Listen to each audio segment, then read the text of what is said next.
새벽 4시 38분 알람 소리가 어둠을 가르며 울려 퍼진다. 아직 해는 뜨지 않았고 방 안에는 밤의 온기가 남아있다. 그 짧은 순간 의식과 무의식의 경계에서 우리는 선택의 기로에 선다. 눈을 완전히 뜨기도 전에 손은 습관처럼 베개 옆을 더듬고 차가운 유리 감촉의 스마트폰을 찾는다. 메시지는 왔을까? 세상은 밤새 무슨 일이 있었을까? 오늘 날씨는 어떤지, 경제 뉴스는 또 얼마나 불안한지. 그렇게 우리는 하루의 첫 문장을 세상의 소음으로 열어버린다. 혹은 화면을 켜기도 전에 어젯밤 끝내 정리하지 못한 걱정이 밀물처럼 밀려온다. 아이의 진로는 어떻게 될까? 남편의 건강검진 결과는 괜찮을까?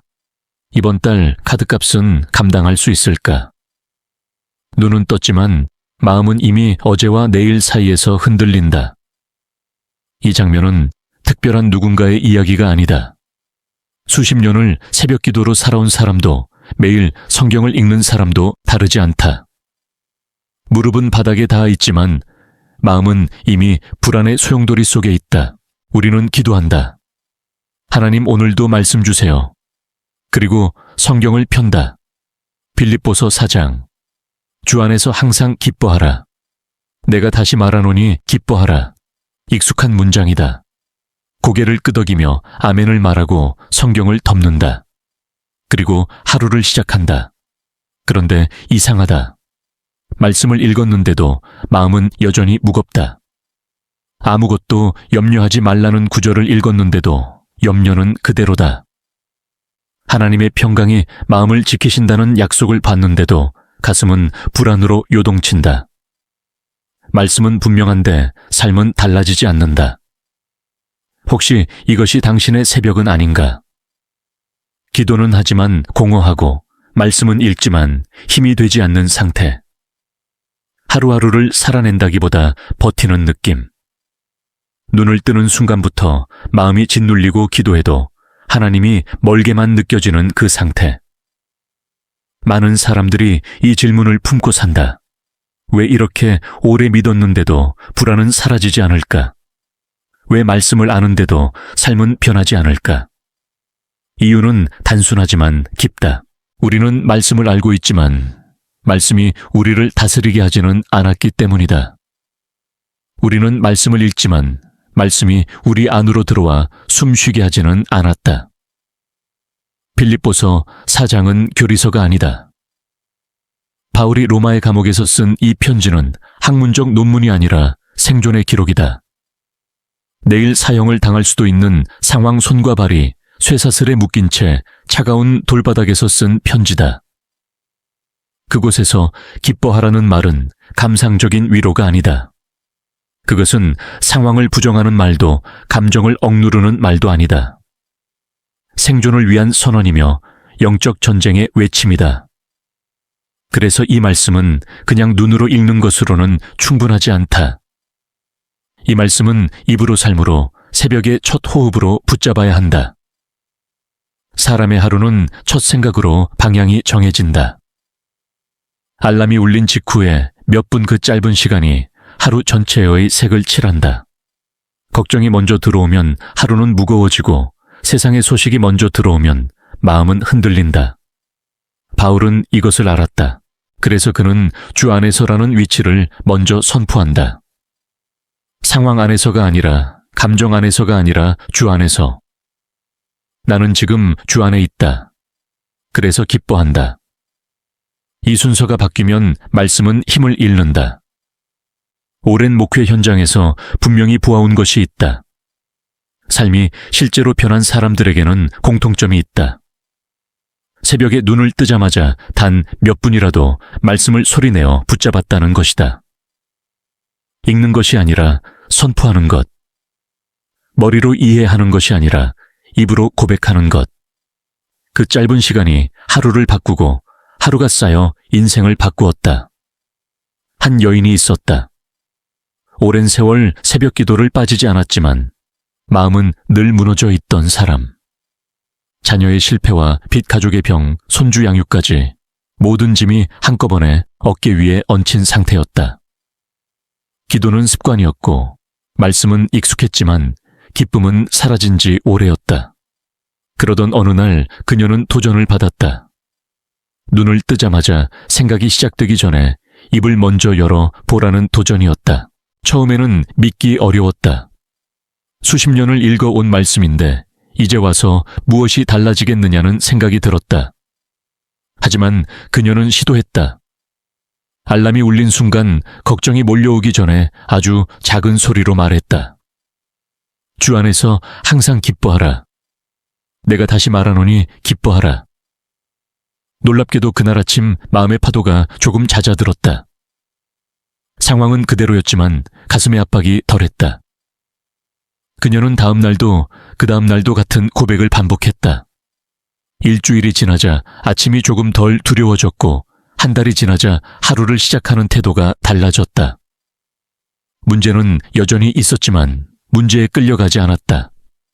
그녀는 이렇게 고백했다. 상황이 변해서 평안해진 것이 아니라 평안해지니 상황을 견딜 수 있게 되었다고. 말씀은 그렇게 작동한다. 상황을 즉시 바꾸지 않을지라도 사람을 먼저 바꾼다. 사람의 내면이 바뀌면 같은 상황도 다른 의미로 다가온다. 그래서 새벽의 첫 고백은 중요하다. 걱정보다 먼저, 뉴스보다 먼저, 세상의 소식보다 먼저 말씀이 들어오도록 문을 여는 것. 그것이 하루의 질서를 다시 세운다. 지금 이 글을 읽으며 마음이 조금이라도 움직였다면 그것은 우연이 아니다. 당신의 새벽을 바꾸기 위한 초대다. 내일 아침 알람이 울릴 때 완벽할 필요는 없다. 목소리가 떨려도 괜찮고 믿음이 확신에 차 있지 않아도 된다. 다만 입을 열어 말해보라. 주 안에서 나는 기뻐한다. 그 한 문장이 하루의 방향을 바꿀 수 있다. 그리고 하루가 바뀌면 삶은 조금씩 다른 길로 흐르기 시작한다. 기쁨의 고백이 새벽의 공기를 가르며 울릴 때 아직 해결되지 않은 문제들이 갑자기 사라지는 것은 아니다. 빚은 그대로 있고 건강의 불안은 여전히 남아있으며 관계의 긴장도 여전하다. 그러나 분명한 변화가 하나 시작된다. 문제보다 먼저 말씀이 마음의 자리를 차지한다는 변화다. 이 작은 질서의 전환이 다음 단계를 가능하게 한다. 바울은 기쁨의 선언 다음에 곧바로 염려에 대해 말한다. 기쁨은 선택이지만 염려는 자동으로 올라온다. 그래서 기쁨을 선택한 사람에게 곧바로 필요한 훈련은 염려를 다루는 법이다. 사람은 하루에 수만 가지 생각을 한다. 그중 대부분은 반복되고 그 반복의 상당수는 부정적이다. 아직 일어나지 않은 일을 미리 겪으며 에너지를 소모하고 이미 지난 일을 다시 끌어와 마음을 괴롭힌다. 염려는 그렇게 현재를 잠식한다. 우리는 염려가 쓸모없다는 것을 알면서도 멈추지 못한다. 염려는 의지의 문제가 아니라 반응의 문제이기 때문이다. 그래서 바울은 염려를 없애라고 말하지 않는다. 염려를 기도로 바꾸라고 말한다. 염려의 에너지를 다른 방향으로 전환하라는 것이다. 중요한 것은 속도다.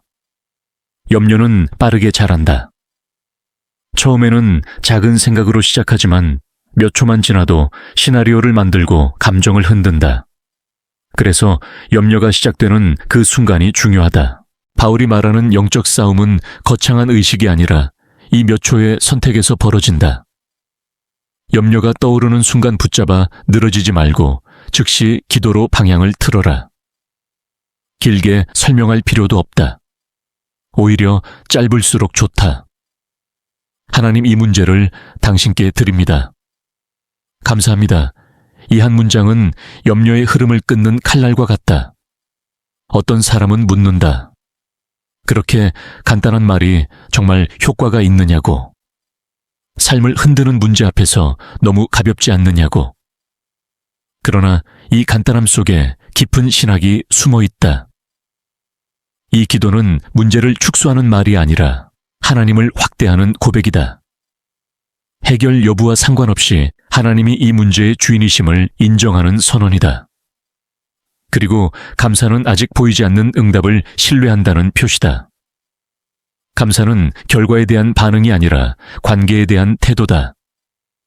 실제로 이 훈련을 시작한 사람의 삶에는 미묘하지만 분명한 변화가 나타난다. 밤마다 불안으로 잠을 이루지 못하던 한 여인은 침대에 누울 때마다 생각이 폭주했다. 검사 결과 비용 미래의 시나리오가 꼬리에 꼬리를 물었다. 이전에는 그 생각을 붙잡고 씨름하다가 지쳐 잠들곤 했다. 그러나 염려를 기도로 바꾸는 훈련을 시작한 후 상황은 달라졌다. 생각이 올라오는 즉시 길게 분석하지 않고 바로 입을 열었다. 하나님, 이것을 당신께 드립니다. 감사합니다. 처음에는 하루에도 수십 번 이 말을 반복해야 했다.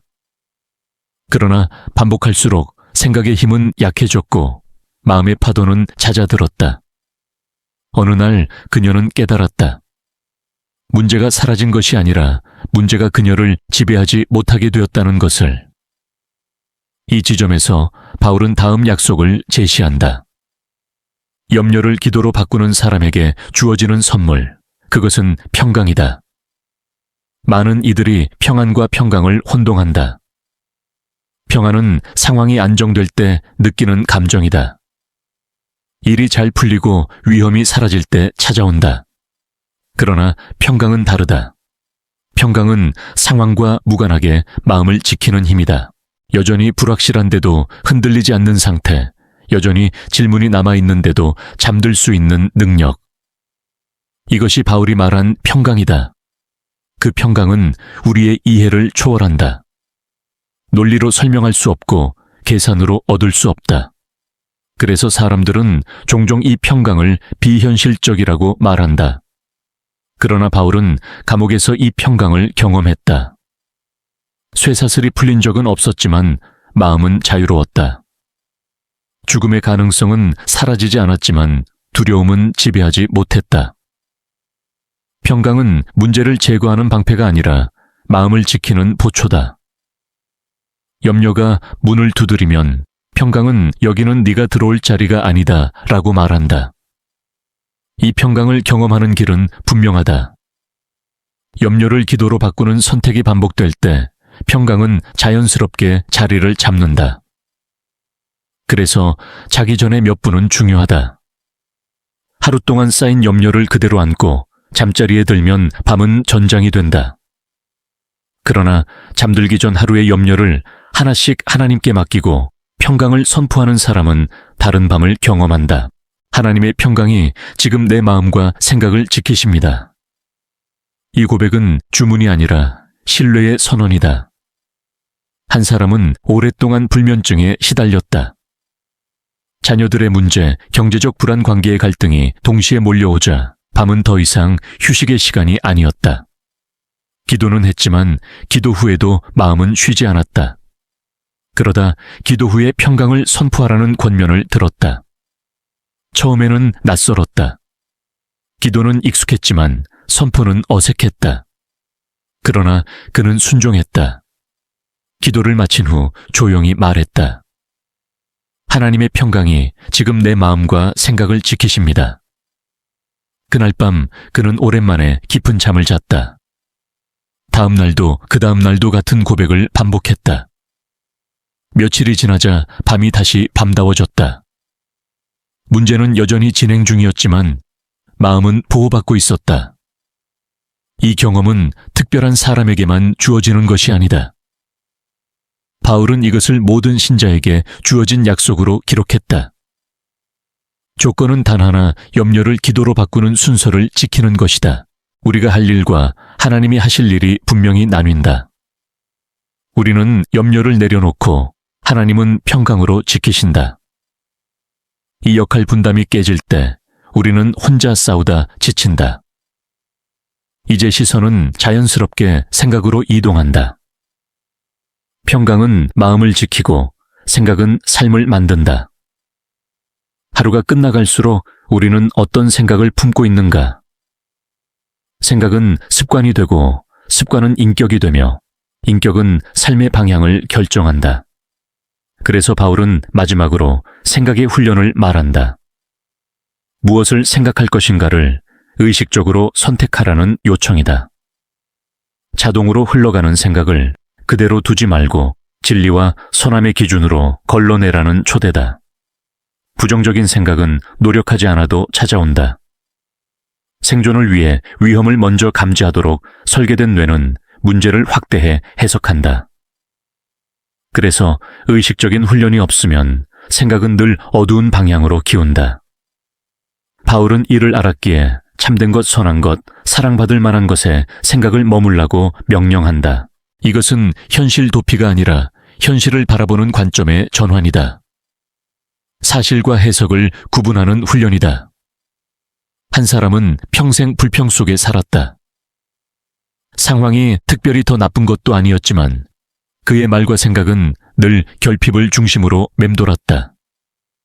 그러던 중 그는 하루 3번 짧은 시간이라도 감사할 것을 의식적으로 떠올리는 훈련을 시작했다. 처음에는 억지 같았다. 그러나 며칠이 지나자 생각의 근육이 달라졌다. 불평이 올라오면 자동으로 감사가 뒤따랐다. 생각이 바뀌자 말이 바뀌고 말이 바뀌자 관계가 바뀌었다. 삶의 외형은 크게 달라지지 않았지만 삶의 질은 완전히 달라졌다. 이 모든 과정은 한 번의 결심으로 완성되지 않는다. 반복과 실패, 다시 선택하는 과정 속에서 몸에 배어간다. 새벽의 고백 순간의 기도, 밤의 선포, 그리고 생각의 훈련. 이 리듬이 쌓일 때 삶은 다른 호흡을 갖게 된다. 이것은 빠른 변화가 아니라 깊은 변화다. 표면을 바꾸는 것이 아니라 뿌리를 다루는 변화다. 생각의 훈련이 시작되면 사람은 서서히 자신의 내면을 관찰할 수 있는 거리를 갖게 된다. 예전에는 생각이 곧 나 자신이었다. 떠오르는 불안이 곧 현실이었고 스치는 두려움이 곧 미래처럼 느껴졌다. 그러나 말씀의 기준으로 생각을 걸러내기 시작하면 생각은 더 이상 주인이 아니라 손님이 된다. 어떤 생각은 들어오지만 머물지 못하고 어떤 감정은 올라오지만 지배하지 못한다. 이것이 자유의 시작이다. 상황의 자유가 아니라 내면의 자유다. 많은 사람들은 신앙을 느낌으로 오해한다. 기쁨이 느껴지면 믿음이 살아있다고 생각하고 불안이 느껴지면 믿음이 약해졌다고 판단한다. 그러나 성경이 말하는 믿음은 느낌이 아니라 방향이다. 어떤 감정이 올라오느냐보다 그 감정 앞에서 어디를 바라보느냐가 중요하다. 바울은 감정을 부정하지 않았다. 그는 두려움도 슬픔도 고통도 경험했다. 그러나 그 감정들이 최종 결론을 내리도록 허락하지 않았다. 결론은 언제나 말씀에서 나왔다. 이 지점에서 우리는 중요한 오해 하나를 바로잡아야 한다. 염려하지 말라는 말씀은 마음 아프지 말라는 의미가 아니다. 눈물 흘리지 말라는 뜻도 아니다. 오히려 염려를 혼자 감당하지 말라는 초대다. 인간의 마음은 연약하다. 미래를 온전히 감당할 수 있도록 만들어지지 않았다. 그래서 하나님은 염려를 짊어지라고 요구하지 않으신다. 대신 맡기라고 말씀하신다. 맡긴다는 것은 포기와 다르다. 무관심도 아니다. 그것은 신뢰의 표현이다. 실제로 염려를 맡기는 연습을 하는 사람에게 나타나는 또 하나의 변화가 있다. 바로 반응 속도의 변화다. 이전에는 문제가 생기면 즉각 감정이 폭발했다. 말이 거칠어지고 판단이 극단으로 치닫고 관계가 상처를 입었다. 그러나 기도와 말씀의 리듬이 자리 잡은 사람은 잠깐 멈출 수 있게 된다. 반응하기 전에 숨을 고르고 말하기 전에 마음을 살핀다. 이 짧은 멈춤이 인생을 바꾼다. 한 남자는 오랫동안 분노 조절의 문제로 가족과 갈등을 겪었다. 그는 신앙생활을 하고 있었고 성경도 잘 알고 있었다. 그러나 화가 나는 순간만 되면 모든 말씀이 사라졌다. 그러던 중 그는 분노가 올라오는 바로 그 순간 아무 말도 하지 않고 짧게 기도하는 훈련을 시작했다. 주님, 지금 제 마음을 지켜주세요. 단 몇 초의 기도였지만 그 기도는 폭발을 막는 방파제가 되었다. 완벽하지는 않았지만 실수의 빈도는 줄어들었다. 몇 달이 지나자 가족들은 그의 변화를 느꼈다. 상황이 바뀐 것이 아니라 반응이 바뀐 것이었다. 말씀은 이렇게 삶의 세밀한 지점에서 능력을 발휘한다. 큰 결단보다 작은 선택에서, 특별한 순간보다 반복되는 일상에서. 그래서 신앙은 이벤트가 아니라 훈련이다. 하루 이틀의 열심으로 완성되지 않고 오랜 시간의 누적으로 빚어진다. 바울의 편지가 오늘날까지 힘을 갖는 이유도 여기에 있다. 그것은 이론이 아니라 훈련의 기록이기 때문이다. 이제 질문은 이것이다. 이 말씀의 리듬을 어떻게 삶에 고정시킬 것인가? 열정은 쉽게 사라진다. 감동도 오래가지 않는다. 그래서 구조가 필요하다.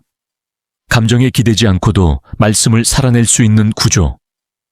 많은 사람들은 기분이 좋을 때만 기도하고 여유가 있을 때만 말씀을 읽는다.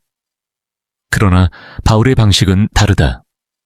그는 상황이 나쁠수록 더 분명한 질서를 세웠다. 아침에는 방향을 정하고, 낮에는 반응을 다스리며, 밤에는 마음을 맡긴다.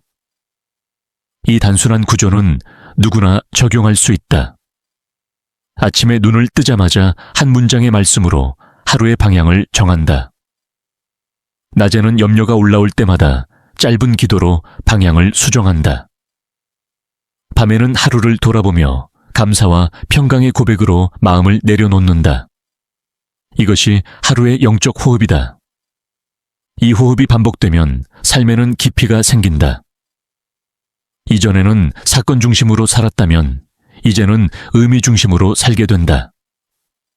일이 잘 풀리면 기뻐하고 막히면 무너지는 삶이 아니라 어떤 상황에서도 배움을 찾는 삶으로 바뀐다. 실패는 더 이상 정체성의 증거가 아니라 과정의 일부가 된다. 성공도 더 이상 자만의 근거가 아니라 감사의 이유가 된다.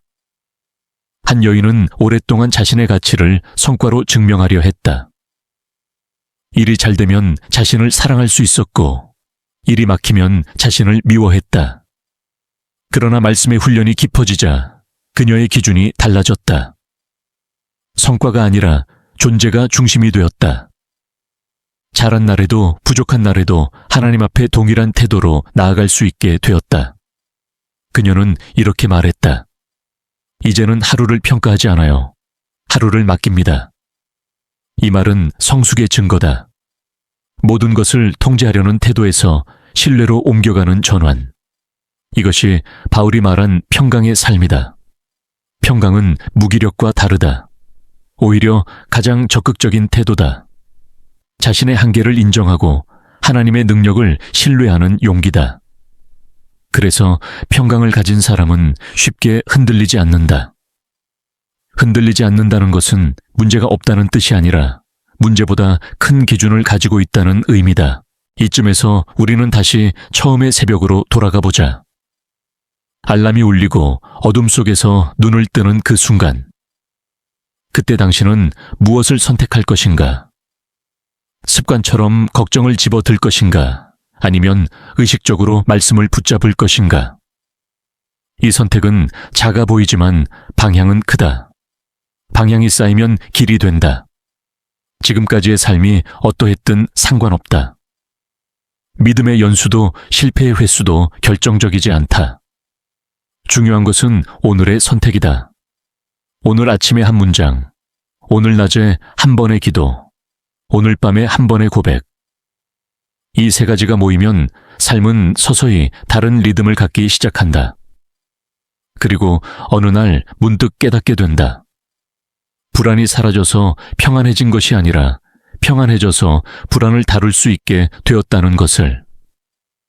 사람은 어느 순간부터 변화가 일어났는지 정확히 말하지 못한다. 다만 예전과는 다르다는 느낌이 조용히 찾아온다. 여전히 같은 일을 하고 같은 사람들을 만나고 비슷한 문제를 겪고 있는데도 마음의 중심이 이전과 같지 않다. 흔들리긴 해도 무너지지 않고 아프긴 해도 길을 잃지 않는다. 이것이 말씀의 리듬이 삶 안에 뿌리 내렸다는 신호다. 변화는 소리 없이 진행되지만 그 깊이는 점점 더 커진다. 이 지점에서 많은 사람들이 또 하나의 질문을 던진다. 그럼에도 불구하고 왜 어떤 날은 다시 불안해질까요? 이 질문은 매우 정직하다. 그리고 답은 의외로 단순하다. 우리는 여전히 인간이기 때문이다. 훈련이 완성된 상태로 살지 않는다. 연습 중인 존재다. 어떤 날은 잘하고 어떤 날은 다시 예전으로 돌아간다. 그러나 중요한 차이가 하나 있다. 이전에는 불안이 오면 끝이었지만 이제는 돌아올 길을 안다는 것이다. 이것이 성숙이다. 말씀의 훈련은 완벽을 요구하지 않는다. 지속을 요구한다. 실패하지 않는 사람이 아니라 다시 시작하는 사람을 만든다. 바울 역시 흔들리지 않는 초인이 아니었다. 그는 여러 번 낙심했고 연약함을 고백했다. 그러나 그는 방향을 잃지 않았다. 그래서 그의 편지는 여전히 살아있다. 완벽한 사람의 기록이 아니라 끝까지 붙잡은 사람의 기록이기 때문이다. 불안이 다시 찾아오는 날, 우리는 두 가지 선택 앞에 선다. 역시 나는 안 되라고 자신을 정죄할 것인가, 아니면 다시 돌아오면 된다고 말할 것인가. 말씀의 사람은 후자를 선택한다. 자신에게 은혜를 허락하는 법을 배운다. 은혜는 죄를 가볍게 여기는 것이 아니라 회복의 문을 닫지 않는 태도다. 그래서 넘어졌을 때 가장 중요한 것은 자책이 아니라 방향 회복이다. 한 남자는 큰 결심 후에 더 큰 실망을 경험했다. 말씀의 훈련을 시작하고 며칠은 평안했지만 어느 날 작은 사건 하나로 크게 흔들렸다. 그는 스스로에게 실망했고 이 정도면 소용없다고 생각했다. 그러나 그때 그가 떠올린 것은 성공의 날이 아니라 돌아오는 길이었다. 그는 그날 밤 다시 한 문장을 붙잡았다. 주 안에서 나는 기뻐한다. 마음은 여전히 어수선했지만 방향은 다시 맞춰졌다. 그는 나중에 이렇게 말했다. 그날 깨달았어요. 넘어지지 않는 게 아니라 돌아오는 게 믿음이라는 걸. 이 깨달음은 삶을 훨씬 가볍게 만든다. 신앙이 부담이 아니라 호흡이 된다. 해야 하는 일이 아니라 돌아갈 수 있는 자리로 바뀐다. 그래서 말씀의 사람은 두려움을 두려워하지 않는다. 두려움이 와도 그것이 끝이 아니라는 것을 알기 때문이다. 두려움은 신호일 뿐이다. 다시 맡기라는 신호, 다시 고백하라는 신호, 다시 중심으로 돌아오라는 초대다. 이제 우리는 자연스럽게 삶의 목적에 대해 생각하게 된다. 왜 이렇게까지 마음을 다루고 생각을 훈련해야 하는가? 단지 편안해지기 위해서인가? 더 안정된 삶을 위해서인가? 물론 그것도 있다. 그러나 성경이 말하는 목적은 그보다 깊다. 우리는 평강을 누리기 위해서만 부름받은 존재가 아니다. 평강을 흘려보내기 위해 부름받았다. 마음이 지켜진 사람은 다른 사람을 상처 입히지 않는다. 불안이 줄어든 사람은 주변을 덜 흔든다. 그래서 평강은 개인적인 선물이면서 동시에 공동체적 축복이다. 가정 안에서, 직장 안에서, 관계 속에서 평강을 가진 사람 하나가 분위기를 바꾼다. 말의 온도가 달라지고 판단의 속도가 느려진다. 이것은 설교로 이루어지지 않는다. 존재로 전달된다. 한 가정에서 가장 먼저 변화가 나타나는 곳은 말이다. 이전에는 사소한 일에도 날카로웠던 말이 이제는 한 번 더 걸러진다. 괜찮아, 천천히 해도 돼, 함께 생각해보자 라는 말이 늘어난다. 이 말들은 전략이 아니라 상태의 결과다. 마음이 지켜졌기에 가능한 반응이다. 그래서 아이들은 설명보다 분위기에서 신앙을 배운다. 직장에서도 마찬가지다. 불안에 휘둘리지 않는 사람은 위기 속에서도 중심을 잡는다. 문제를 축소하지 않으면서도 과장하지 않는다. 이런 태도는 신뢰를 낳는다. 사람들은 그를 믿을 수 있는 사람이라고 부른다. 그는 꼭 종교적인 말을 하지 않아도 그의 존재 자체가 메시지가 된다. 이것이 말씀의 삶이 세상 속에서 갖는 힘이다. 바울의 삶이 그랬다. 그는 감옥에서도 주변 사람들에게 영향을 미쳤다. 그의 평강은 환경의 산물이 아니었고 그의 기쁨은 조건의 결과가 아니었다. 그래서 사람들은 그의 말을 귀담아 들었다. 고난 속에서도 흔들리지 않는 삶은 그 자체로 설득력이 있기 때문이다. 이제 이 여정은 마무리를 향해 간다. 그러나 이것은 끝이 아니라 시작이다.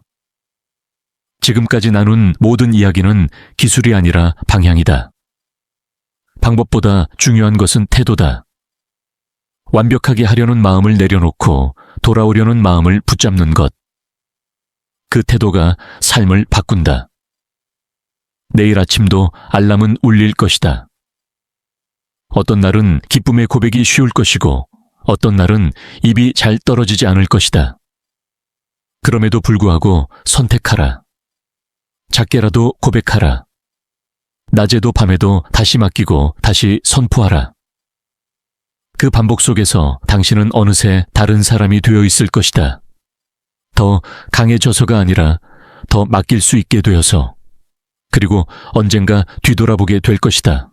불안이 가득하던 시절, 그 불안을 이기기 위해 애쓰던 시간이 아니라 그 불안을 맡기기 시작한 순간이 전환점이었다는 것을. 그때 당신은 알게 될 것이다. 삶이 바뀐 것은 환경 때문이 아니라 중심이 바뀌었기 때문이라는 것을. 사람은 어느 순간부터 해결보다 동행을 더 갈망하게 된다. 예전에는 문제가 사라지기를 원했다면 이제는 문제가 있어도 혼자가 아니라는 확신을 원한다.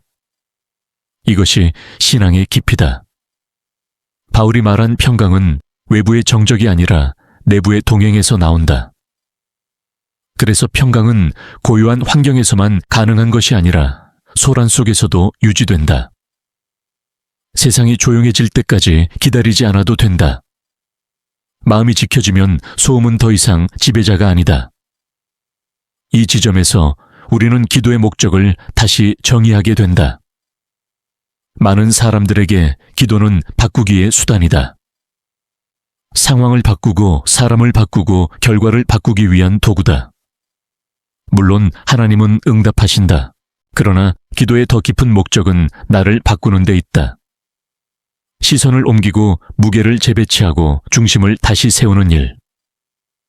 그래서 어떤 기도는 즉각적인 변화를 낳지 않아도 실패가 아니다. 기도는 이미 그 순간부터 작동하고 있다. 한 여인이 오랫동안 치유를 위해 기도했다. 결과는 더뎠고 때로는 전혀 나아지지 않는 것처럼 보였다. 그러나 어느 날 그녀는 깨달았다.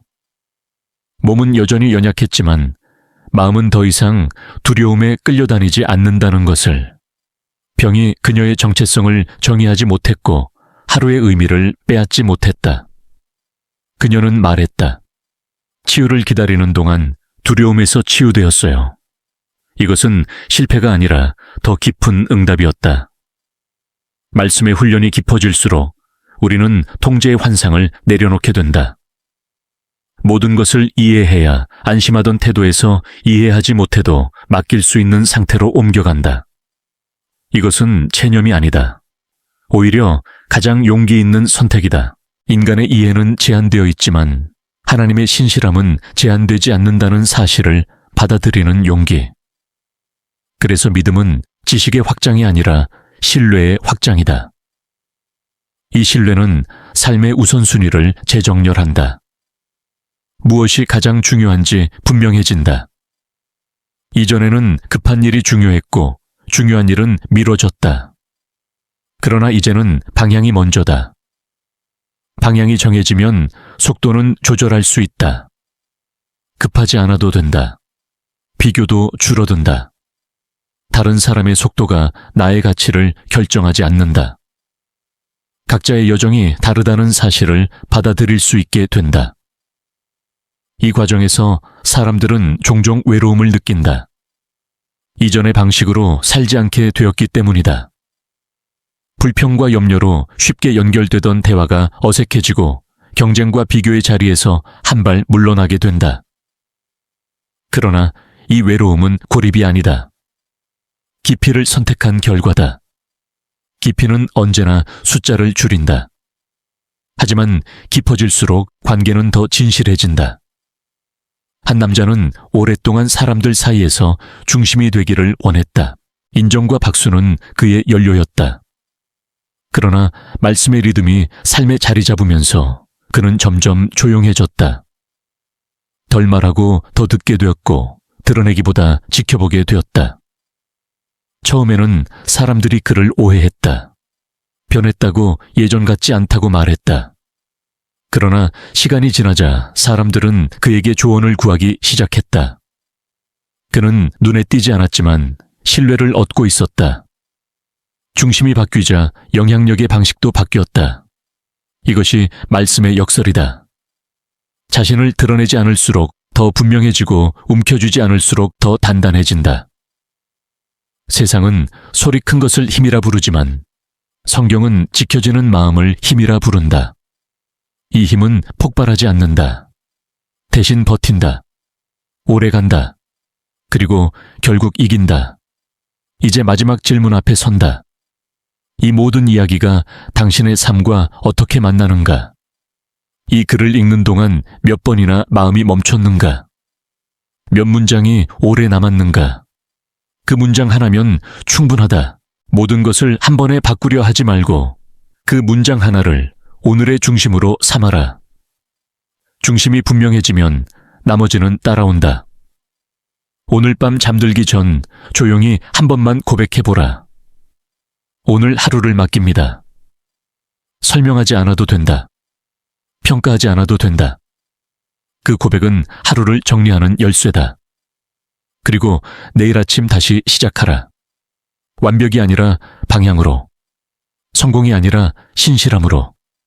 이 여정의 끝에는 특별한 사람이 서 있지 않다. 그저 조금 더 가벼워진 당신이 서 있을 뿐이다. 더 많은 것을 얻어서가 아니라 더 많은 것을 내려놓아서. 그리고 그 가벼움 속에서 삶은 이전보다 훨씬 깊어질 것이다. 마지막으로 남는 것은 기술도 방법도 아니다. 한 사람의 태도다. 하루를 어떻게 시작하고 무엇을 먼저 붙잡으며 어떤 자리로 돌아오는가에 대한 태도.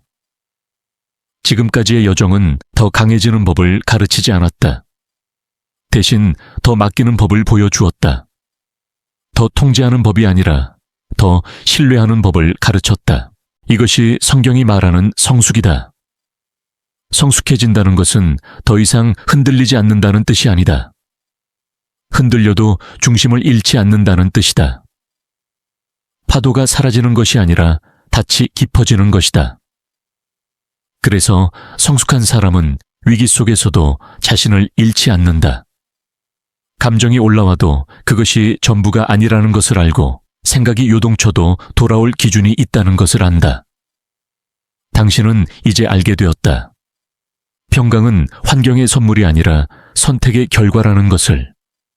염려가 사라져서 기도하는 것이 아니라 기도하기 때문에 염려를 다룰 수 있게 된다는 것을. 그리고 무엇보다 중요한 사실 하나를 알게 되었다. 하나님은 당신이 완벽해지기를 기다리지 않으신다는 것. 다만 돌아오기를 기다리신다는 것. 이 여정의 진짜 열매는 눈에 띄지 않는다. 통장장에 바로 나타나지 않을 수도 있고 문제의 즉각적인 해결로 증명되지 않을 수도 있다. 그러나 어느 날 당신은 깨닫게 될 것이다. 같은 문제 앞에서 예전과 다르게 서 있는 자신을 발견하게 될 것이다. 예전 같았으면 무너졌을 자리에서 지금은 숨을 고르고 있는 자신을 보게 될 것이다. 그것이면 충분하다. 이제 이 이야기를 닫는다. 그러나 당신의 삶에서는 다치지 않는다. 내일 아침도 그 다음 날도 같은 선택의 순간이 찾아올 것이다. 그리고 당신은 다시 선택할 수 있다. 불안이 아니라 고백을 통제가 아니라 신뢰를 서두름이 아니라 동행을. 그 선택이 쌓여 당신의 삶은 조용히 그러나 분명히 다른 길을 걷게 될 것이다. 마지막으로 이 문장을 마음에 남겨두어라. 삶이 평안해져서 믿음이 깊어지는 것이 아니라 믿음이 깊어져서 삶을 견딜 수 있게 된다.